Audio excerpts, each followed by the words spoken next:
Article 22,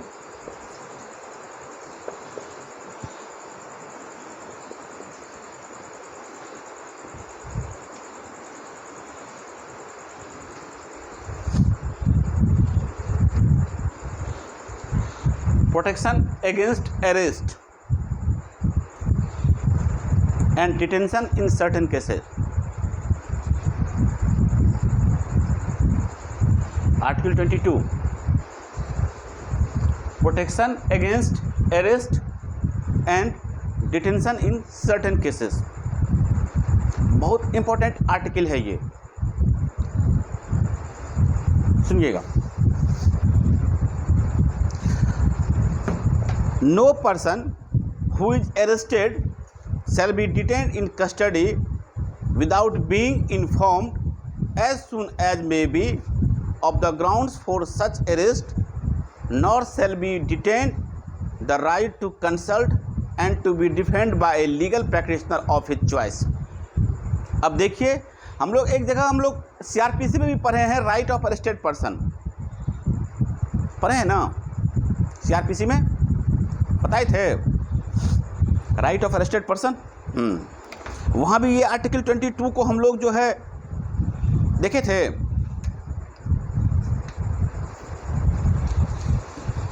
section 303, section 56, 76 CRPC का, ये सब देखे थे हम लोग।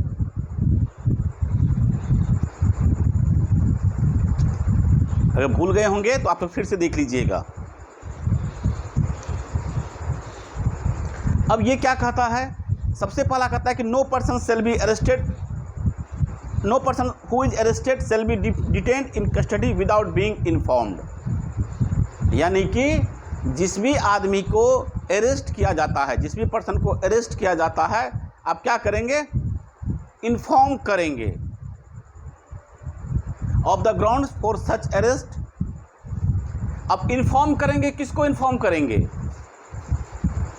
दो चीज़ें हैं। एक तो आप उसको पहले बताएंगे कि आपको किस आधार पे हम अरेस्ट कर रहे हैं, ग्राउंड्स ऑफ अरेस्ट बताएंगे, ग्राउंड्स ऑफ अरेस्ट बताएंगे कि आपको हम किस कारण से, किस लिए, किस वजह से आपको हम गिरफ्तार कर रहे हैं, ठीक है। और दूसरा, उसके किसी नियर रिलेटिव्स को, अगर हम किसी को उसके घर से गिरफ्तार नहीं कर रहे हैं तो हम उसके जो नियर रिलेटिव होंगे या जिस भी पर्सन को वह कहेगा कि आप इन्फॉर्म कर दीजिए, हम उसको इन्फॉर्म करेंगे। ओके, हम उसके फ्रेंड को, उसके गार्जियन को, उसके रिलेटिव को क्या करेंगे, हम इन्फॉर्म करेंगे कि यह पर्सन जो है, यह आदमी जो है वह गिरफ्तार हो गया है, हम इसको गिरफ्तार करके इस थाने में लाए हैं। Okay, clear. बहुत इंपॉर्टेंट सेक्शन है, याद रखिएगा, ये बहुत अच्छा फंडामेंटल राइट है ये।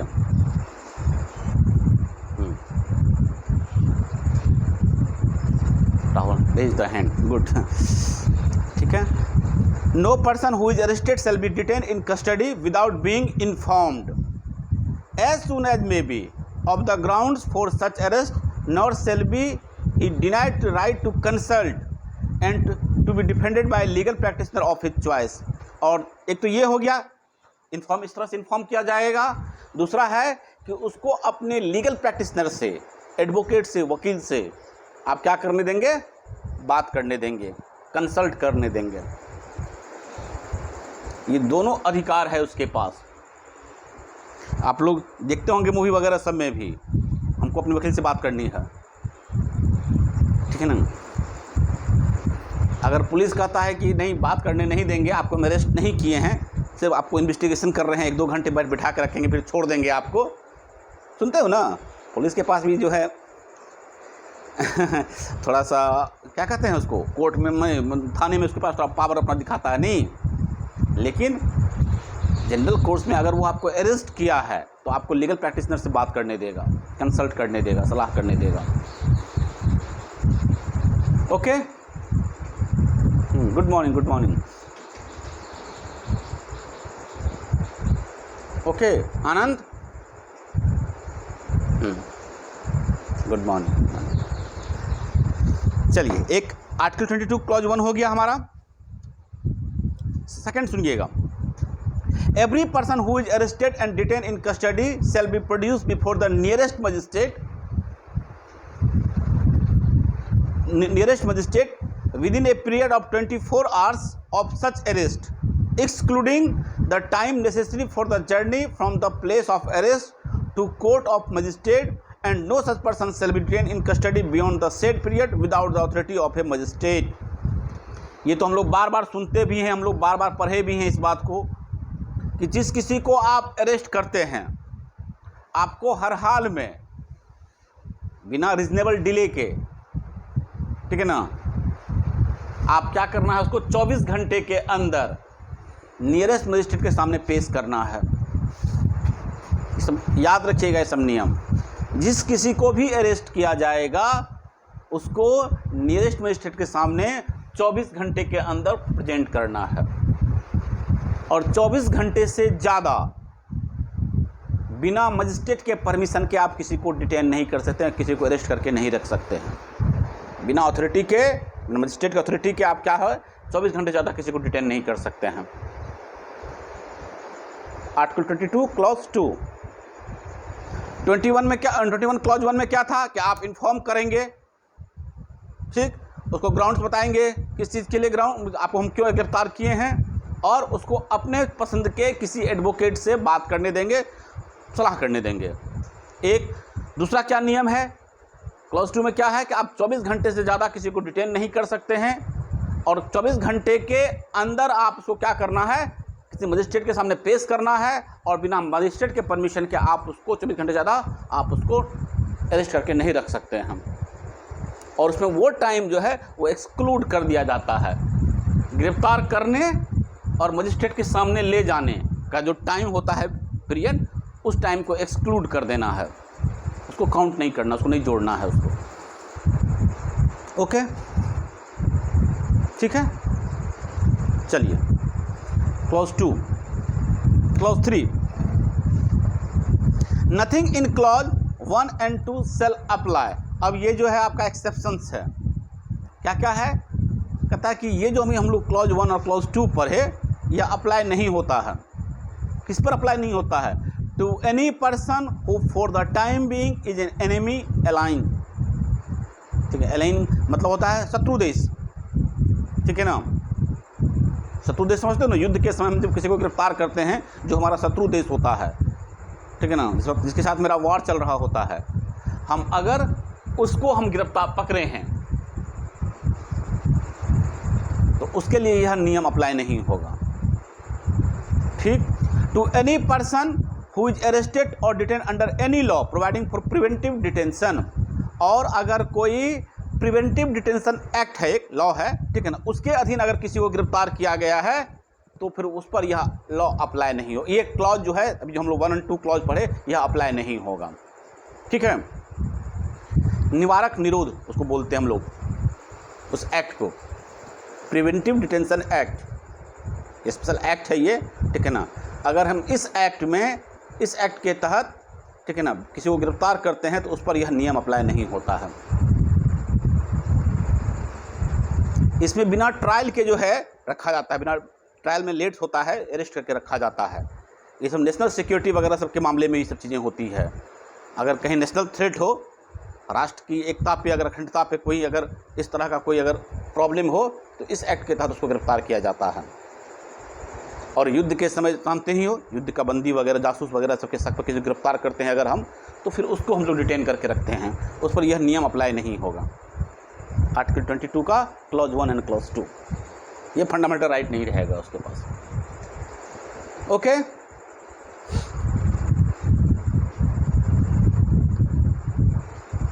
क्लियर, कोई दिक्कत नहीं।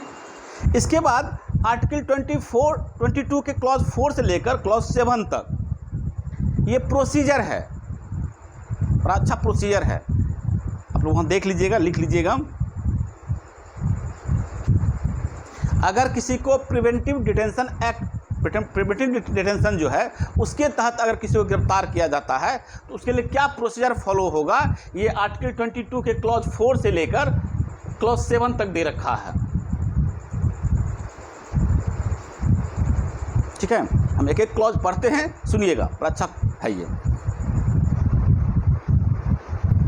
यानी कि डिटेंशन मतलब जानते हैं, प्रिवेंटिव का डिटेंशन का मतलब जानते हैं आप, बता ही दिए आप लोगों को। किसी को सस्पिशन के आधार पे, ठीक है ना, कुछ इस तरह का लगता है कि किसी शत्रु देश का जासूस है या कुछ उस तरह का, जिसमें नेशनल थ्रेट होता है, जिसमें, ठीक है ना, जिसमें कि आपको दंगा होना वगैरह ये सब शामिल है। इस तरह का अगर थ्रेट होता है तो हम लोग इस एक्ट के तहत जो है, इस लॉ के तहत उसको गिरफ्तार करते हैं उसको।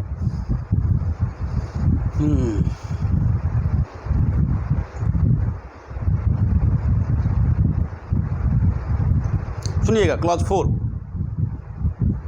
No law providing for preventive detention shall authorise the detention of a person for a longer period than 3 months unless advisory board reports the detention beyond period of 3 months is necessary. Clause 4 बहुत अच्छा है ये, सुनिएगा ध्यान से।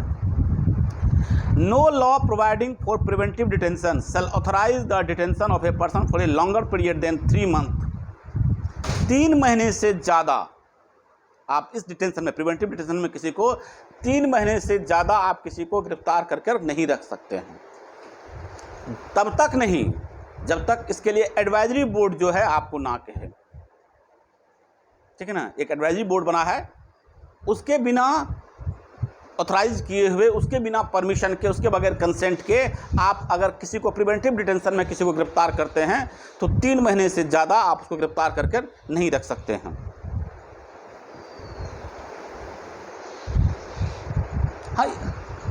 हाँ, ये बहुत जगह किया जाता है। ऐसा कोई सस्पिशन हो, ऐसा कोई लगे कि इससे जो है खतरा है, ये कोई ऐसा ऑफेंस होने वाला है, तो हम लोग इसके तहत गिरफ्तार करते हैं। शांति भंग होने की बात जब होती है, हाँ, J&K में, ठीक है। अब सुनिएगा आगे, unless an advisory board consisting of person who are और हैव बीन और are qualified to be appointed as. अब एडवाइजरी बोर्ड में कौन कौन से लोग होते हैं सुनिएगा, और उसका क्वालिफिकेशन वगैरह सब क्या है। जज of a high court has reported before the expiration of the said period of 3 months that there is in its opinion sufficient cause for such detention. क्या चाहिए इसके लिए,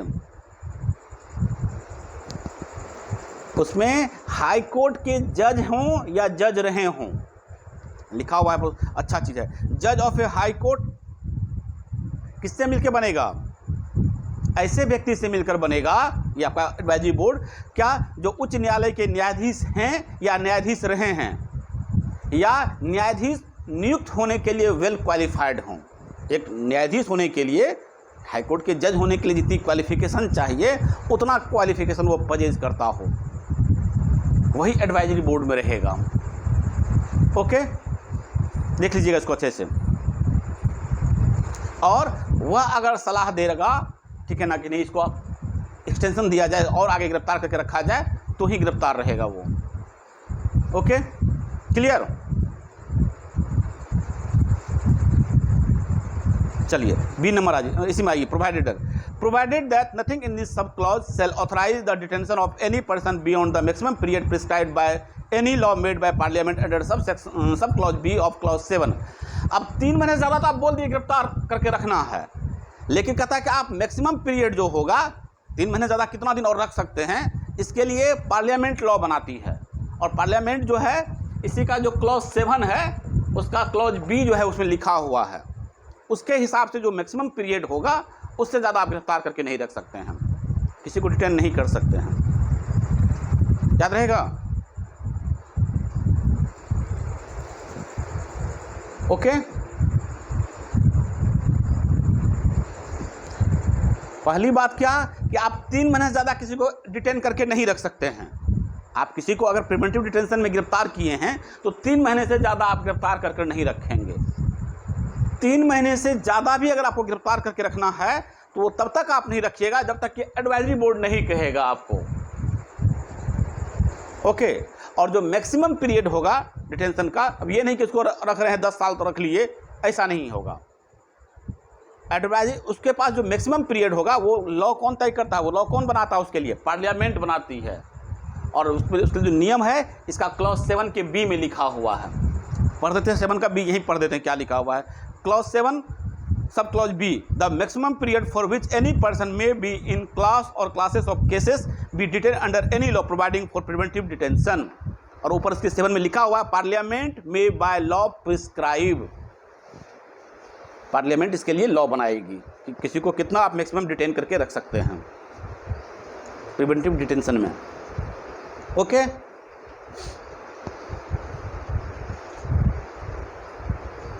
ठीक है, क्लियर है ये चीज़ें। आनंद, अर्पणा, मौसमी, अंशु, अनुपमा, सुप्रिया, सुप्रिया, क्लियर है।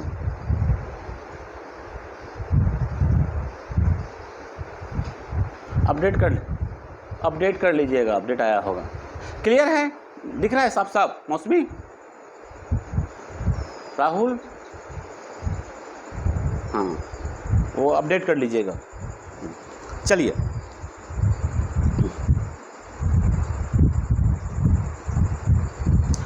फोर के बी में वही है, such person is detain in accordance with the provision of any law made by parliament. 4 के बी में भी लिखा हुआ है, वही साफ साफ क्लियरली लिखा हुआ है कि जो पार्लियामेंट है इसके लिए लॉ बनाएगी कि आप किस अकॉर्डेंस में किस तरीके से उसको गिरफ्तार करके रखेंगे। बोले प्रोसीजर है सब, ये क्लॉज 4 से लेकर 7 तक जो है प्रोसीजर है। जिसको प्रिवेंटिव डिटेंशन में आप गिरफ्तार करेंगे उसके लिए प्रोसीजर लिखा हुआ है आपको, आर्टिकल 22 क्लॉज 4 से लेकर 7 तक। आर्टिकल 22 क्लॉज 5 ये कम्युनिकेशन कह रहा है, communication of grounds to detain, जिसको डिटेन करते हैं उसके लिए कम्युनिकेशन का है। When any person is detained in pursuance of any order made under any law providing for preventive detention, the authority making the order shall as soon as may be communicate to such person the grounds on which the order has been made and shall afford him to earliest opportunity to making a representation against the order. अब इसको भी opportunity दिया गया है, ठीक है ना। उसको भी आप ग्राउंड बताइएगा कि हम आपको प्रिवेंटिव डिटेंशन के तहत गिरफ्तार किए हैं, ठीक है ना। और क्या होगा, ये जो ऑर्डर पास हुआ है कि आपको गिरफ्तार कर लिया जाए प्रिवेंटिव डिटेंशन के तहत, और इसके अगेंस्ट में आपको फिर सुना जाएगा जैसे ही संभव हो सकेगा। आप इसको जो है कम्युनिकेट कर देंगे। जिस आदमी को आप प्रिवेंटिव डिटेंशन के तहत गिरफ्तार किए हैं, ठीक है ना, आप क्या करेंगे, उसको कम्युनिकेट करेंगे। क्या कम्युनिकेट करेंगे कि आपको हम इस ग्राउंड पे आपको क्या किए हैं, गिरफ्तार किए हैं, और जैसे ही संभव हो सकेगा आपको सुना जाएगा। Okay, clear. इसमें एक केस है, बड़ा अच्छा केस है, लिख लीजिएगा आप लोग। Madhav Rai versus state of West Bengal. Madhav Rai versus state of West Bengal.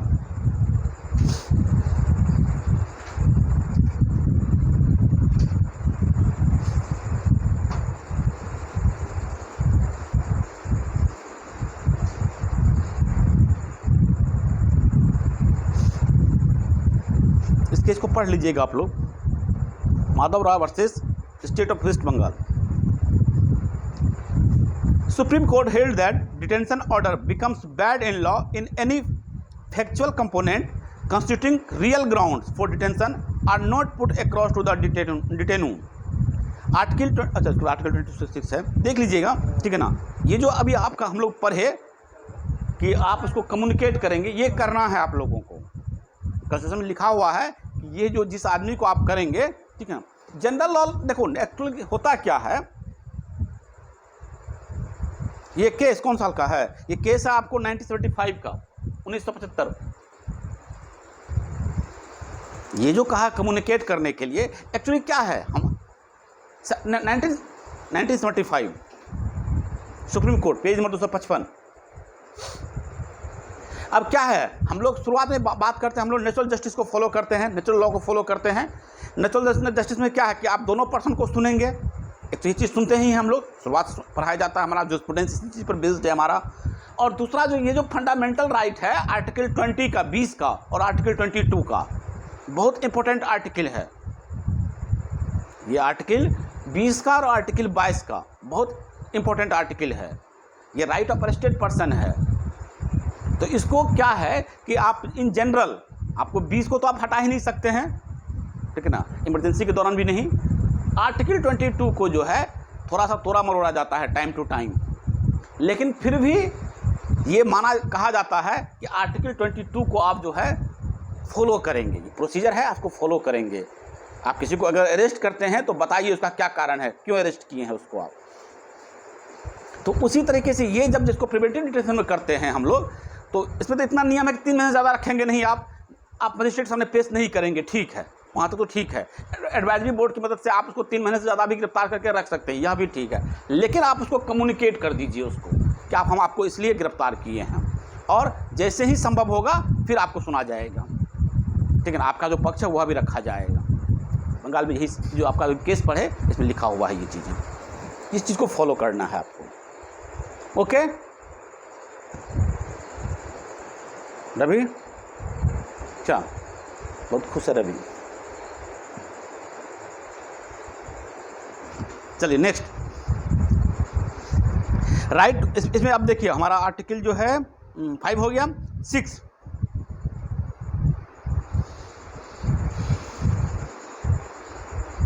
फिर साफ साफ लिखा हुआ है 6 में देखिए जो पढ़े अभी, nothing in clause 5 shall require the authority making any such order as is referred to in that clause to disclose facts which such authority considered to be against the public interest to disclose। ठीक है ना, आपको ये जो ऊपर जितना चीज़ पढ़ रहे हैं, आपको फैक्ट डिस्क्लोज नहीं करना है अगर वह पब्लिक इंटरेस्ट में है, अगर वह लोकहित में है। हिंदी लोकहित ही होता है ना, हाँ ठीक है ना। प्रधान के ऐसे तथ्यों को प्रकट करना आवश्यक नहीं होगा जिन्हें प्रकट करना ऐसे प्रधान के लोकहित के विरुद्ध समझता है, ठीक है ना। लोकहित ही होता है इसका हिंदी, पब्लिक इंटरेस्ट का ना, कि अगर वह पब्लिक इंटरेस्ट में नहीं है जो आप पूरा फैक्ट लिख कर उसको दें तो आप इस चीज़ को डिस्क्लोज नहीं भी कर सकते हैं। ओके, एक केस है Abdul Karim versus state of West Bengal 1969। Abdul Karim versus state of West Bengal.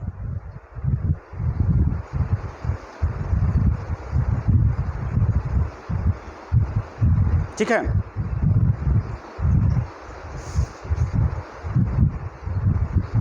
ये भी आप लोग अच्छा से याद रखिएगा, बड़ा अच्छा केस है यह भी। 1969। अभी 2 चीज़ पढ़े हम लोग, वहाँ भी पढ़े, ठीक है ना। क्या पढ़े थे हम लोग वहाँ पढ़े कि आप क्या करेंगे, इन्फॉर्म करेंगे उसको, कम्युनिकेट करेंगे उसके साथ, ठीक है ना।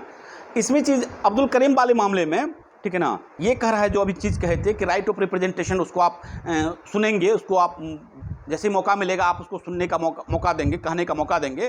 The right of representation under article 22 clause 5 is valuable constitutional right and not a mere formality. The consider of the representation of the detainee by the authority is entirely independent of any action by the advisory board. The detainee is also afforded earliest opportunity to making representation against the order of detention. पढ़िएगा सब case को, खाली case का नाम लिखा देते, उतना नहीं पढ़ेंगे, बहुत बड़ा केस है, ठीक है ना। हम सिर्फ क्रक्स बता देते हैं, ठीक है ना, कि ये चीज़ जो कहा है कि मेयर फॉर्मेलिटीज़ नहीं है ये सब चीज़ें। आर्टिकल 22 का जो इतना पढ़ रहे हैं, क्लॉज पढ़ रहे हैं, 5, 6 पढ़ रहे हैं, कहा कि ये केवल फॉर्मेलिटीज़ नहीं है, यह कॉन्स्टिट्यूशनल उसका राइट है, ये फंडामेंटल राइट में आप इसको फॉलो करेंगे, ये नहीं कि इसको फॉर्मेलिटीज़ आपको करना है। ओके, केवल ध्यान कहाँ रखना है, जो भी नेशनल वो पढ़े हम लोग, नेशनल इंटरेस्ट पढ़े हम लोग, पब्लिक इंटरेस्ट पढ़े, इस बात का ध्यान रखना है कि कितनी बातें, कितनी फैक्ट्स आपको डिस्क्लोज करना है, कितना फैक्ट डिस्क्लोज नहीं करना है। ओके, अदरवाइज इसको आप कॉन्स्टिट्यूशनल राइट मानेंगे और इसको उसी तरह से फॉलो करेंगे। फॉर्मेलिटीज़ नहीं समझिए इस चीज़ को आप,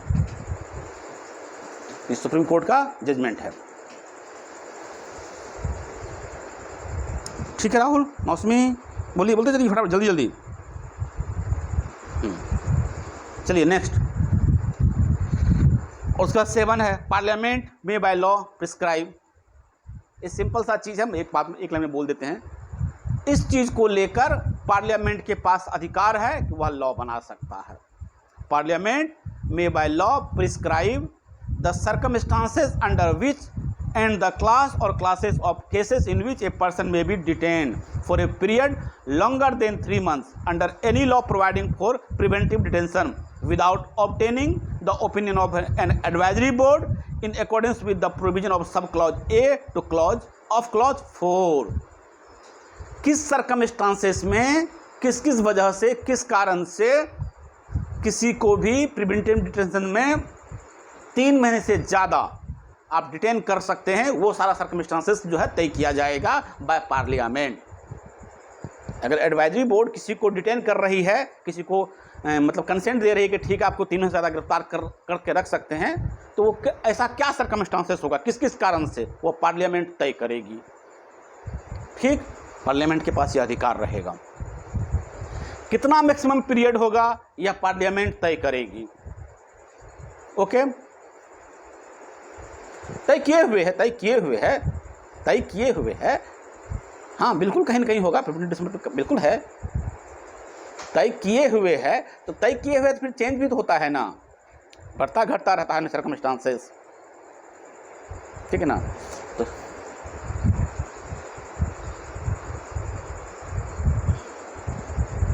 हाँ बिल्कुल लिस्टेड है, वो बना हुआ है, ठीक है। Next, the procedure to be followed by an advisory board in an inquiry under sub clause A to clause 4। Advisory board का जो इंक्वायरी करेगी कि वाकई इसको 3 महीने ज़्यादा रखना है कि नहीं रखना है, ये सब इन सब चीज़ों पे सारा नियम कायदा कानून जो है वो पार्लियामेंट तय करेगी। किस तरीके से इंक्वायरी होगा, क्या इंक्वायरी होगा, ठीक है ना, ये सारा पार्लियामेंट के हाथ में रहेगा। यानी कि क्लॉज 7 जो है वो इतनी सी बात करता है कि प्रिवेंटिव डिटेंशन को लेकर जो भी नियम कायदा है, जो भी कानून है, वो पार्लियामेंट तय करेगी। ठीक है, कोई दिक्कत?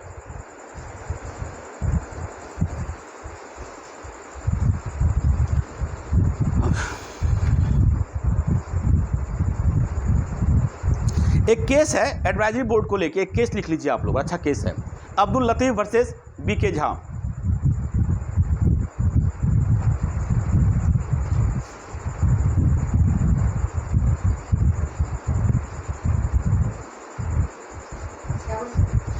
अब्दुल लतीफ वर्सेस बीके झा, बहुत अच्छा केस है यह भी।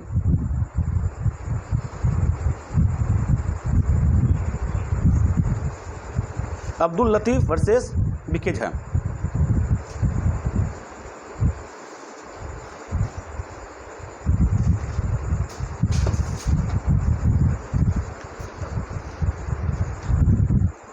इसका ईस्वी है 1987, 1987, 1887, 1987, 1987, 87। अब सुनिएगा, बड़ा अच्छा केस है। हम लोग अभी क्या पढ़े, हम लोग पढ़े आर्टिकल 22 क्लॉज 4A में क्या पढ़े थे हम लोग कि प्रिवेंटिव डिटेंशन एक्ट के तहत जो है 3 महीने से ज़्यादा क्या करेंगे, आप उसको गिरफ्तार करके नहीं रखेंगे, और अगर ऐसा करेंगे when an advisory board holds that 3 months sufficient cause for such detention, क्या जब एडवाइजरी बोर्ड यह समझ लेगा कि 3 महीने से ज़्यादा उसको डिटेन करना रखना जरूरी है तो ही रखिएगा, हाँ या ना। इस तो समझ में आ गया कि बिना एडवाइजरी बोर्ड के परमिशन के, हाँ, 3 महीने ज़्यादा इसको आप किसी को डिटेन करके नहीं रख सकते हैं। इस केस में क्या हुआ, पढ़िएगा, सुनिएगा आप लोग, पढ़ते हैं हम। Held that the board must submit A report before expiry of 3 months, यानी कि यह बोर्ड जो है 3 महीने ज़्यादा गिरफ्तार करके रखना है अगर उसको, मान लीजिए, तो बोर्ड क्या करेगा, 3 महीने से पहले ही रिपोर्ट तैयार कर लेगा इस पे, ठीक है ना, और 3 महीने से पहले रिपोर्ट सबमिट कर देना है उसको। ये नहीं कि 3 महीने के बाद वो अपना जो है कमेटी बनेगी या जो वो अपना काम कर इंक्वायरी करना शुरू करेगा, उसके बाद 1 महीने के बाद आप रिपोर्ट देंगे, हाँ या ना, जो भी है, तो 4 महीना रह लिया ना। वो बात समझ रहे हैं कि नहीं समझ रहे हैं? हाँ, 3 महीने के अंदर इसको कर लेना है उसको। जैसे ही आप किसी को अरेस्ट किए हैं इसमें, तो ऑब्वियस सी बात उसको चला जाता है इन्फॉर्मेशन कि हम प्रिवेंटिव डिटेंशन को किसी को अरेस्ट किए हुए हैं, तो अब वो उसको जो है इसकी इंक्वायरी शुरू कर देगा वो, ओके, उस पर नज़र रखना शुरू कर देगा कि क्यों गिरफ्तार हुआ है, क्या ग्राउंड है। बोर्ड बना हुआ है ना आपका, एडवाइजरी बोर्ड, एडवाइजरी बोर्ड तो बना हुआ है आपका इस चीज़ के लिए, ठीक है। अब क्या होगा, if the report is not made within the period of 3 month from the date of detention, then detention would become illegal. अब सुनिएगा, under article 22 clause 7 parliament is authorised to prescribe to procedure to be followed by the advisory board. Advisory board consist of, तो बता ही दिए कौन होगा इसमें, high court के जज होने के लायक जिसके अंदर क्वालिफिकेशन होगा वो होगा एडवाइजरी बोर्ड में। तो 3 महीने के अंदर आपको रिपोर्ट बना लेना है, रिपोर्ट सबमिट कर देना है कि इसको हमको डिटेन को रखना है कि नहीं रखना है। ओके, चलिए ये हो गया आपका। एक केस है हमारे पास, A K. Rai versus union of India, A K. Rai versus union of India. ये केस आपको 1982 का,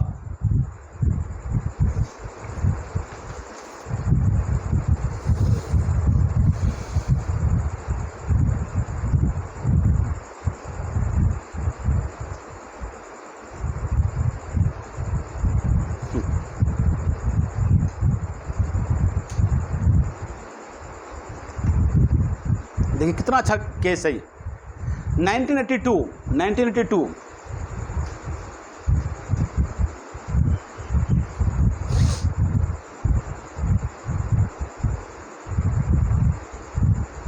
अब क्या क्या इसमें इसको सुविधा दिया जाता है। हम लोग आर्टिकल 22 क्लॉज पढ़े थे ना, 7 भी पढ़े, उसका तो प्रोसीजर पढ़े कि कैसे इंक्वायरी होगी, क्या होगी, कैसे होगी। सुनिएगा, एक गाइडलाइन है सुप्रीम कोर्ट का, अगर किसी को प्रिवेंटिव डिटेंशन में गिरफ्तार किया जाता है तो क्या क्या होगा उसमें। सुनिएगा, after detention the family member of detenu should be informed about detention and ground of detention.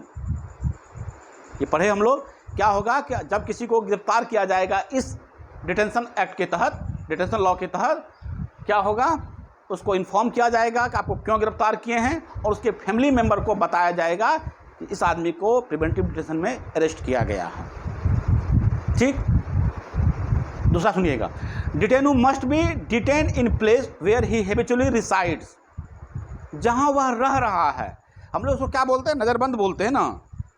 घर में किसी को बंद करके रखते हैं तो क्या बोलते हैं उसको, नज़रबंद बोलते हैं ना। उसके घर में ही नज़रबंद कर देते हैं, हाउस अरेस्ट।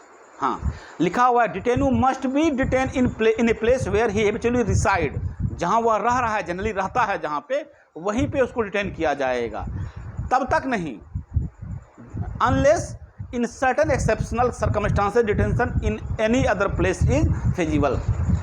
अगर बहुत विशेष कोई कारण हो, विशेष सर्कमस्टांसेस हो, तभी उसको कहीं किसी दूसरी जगह आप जो है डिटेन करके रखेंगे, नहीं तो इन जनरल क्या होगा, आप उसको उसके घर में ही रखेंगे अरेस्ट करके। Clear. Detenu must be entitled to books, writing materials, on food and visits from family and friends. यानी कि उसको आप किताब मुहैया कराएंगे, कॉपी कलम वगैरह लिखने की चीज़ें, अगर कुछ लिखना चाहता है तो family member time to time visit करने आएगा। ओके, ये सब का नियम कायदा है। ओके, उसमें बहुत सारा चीज़ें, ये ट्रीटमेंट वगैरह,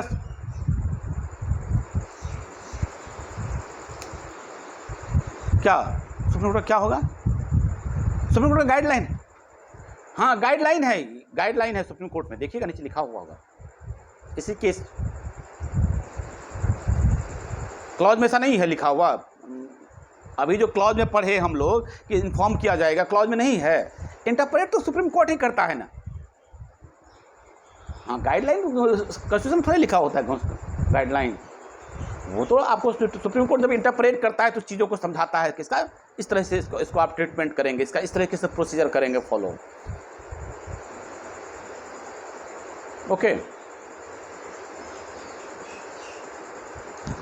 यही आपका आर्टिकल 22 है। कोई प्रॉब्लम किसी को?